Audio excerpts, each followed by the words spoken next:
Salut Bissomme, bonjour les rôlistes, on est dimanche, c'est l'heure de l'apéro, je suis Sébastien, et aujourd'hui je vais répondre à la question du samedi de Coup Critique, à savoir, appréciez-vous les parties où les personnages ne sont pas de véritables héros?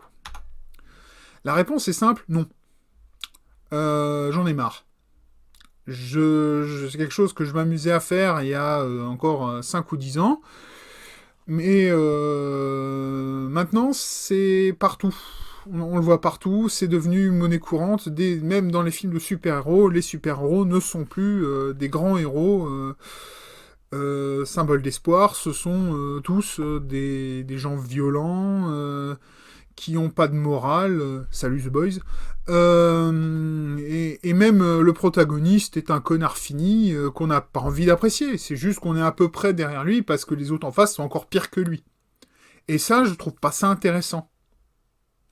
Un héros a ses qualités et il faut... alors on n'est pas forcément obligé de suivre non plus le monomythe. Hein, le bouquin Le héros aux mille visages de... Oh, j'ai oublié le nom de l'auteur. Je suis désolé. Mais voilà, on n'a pas besoin de jouer forcément tout le monomythe d'un héros. On n'a pas besoin de faire toute l'histoire de Luke Skywalker. Voilà, on peut faire un personnage qui est un tant soit peu sur les bords, pas vraiment un grand héros dans son armure, sur son cheval blanc.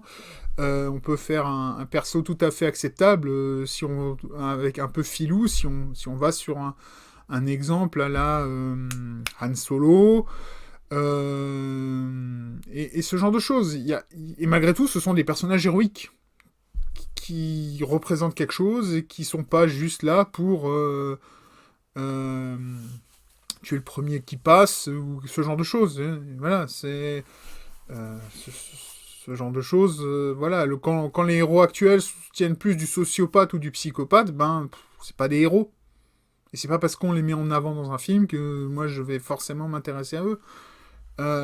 Et c'est vraiment ça, je trouve, qui manque en ce moment. Et le jeu de rôle, justement, puisque les médias, et surtout les films à grand spectacle, n'ont pas l'air d'avoir envie de remettre en avant des personnages héroïques classiques, et ben c'est dans le jeu de rôle qu'on va les retrouver. Et donc, si moi je suis MJ à une table, surtout si on fait de fantasy, ou si on fait vraiment du super-héros, ben vous allez jouer des héros chez moi.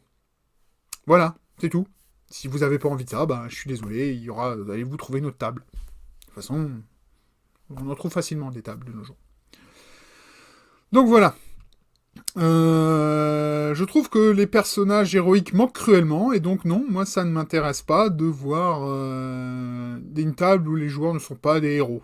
Et même si on joue les méchants, les personnages evil, hein, on s'est tous amusés à faire ça dans Donjons et Dragons et tout ça, mais si le MJ était un tant soit peu cohérent avec l'univers, les joueurs commenceraient à faire leur saloperie, qu'ils auraient sur le coin de la gueule la moitié d'une armée, d'une guilde d'aventuriers et tout un royaume sur le dos assez rapidement. Bizarrement, on le fait jamais. C'est parce que sinon, ce serait chiant pour les pauvres joueurs qui veulent jouer les petits méchants parce qu'ils sont frustrés dans leur petite vie. Voilà, c'est tout. Donc voilà. Je vais conclure là parce que je pense que j'ai fait le tour de l'idée. Donc non, chez moi, les personnages héroïques ont leur place et ils ont à être mis en avant parce que justement, on en voit de moins en moins dans le reste des médias culturels et je trouve que ça commence à manquer. Voilà. Sur ce, je vais vous laisser, et en attendant la prochaine vidéo, qui sera probablement une vidéo, sur la création de perso sur mon système, et ben en attendant cette vidéo, je vous dis peace ball.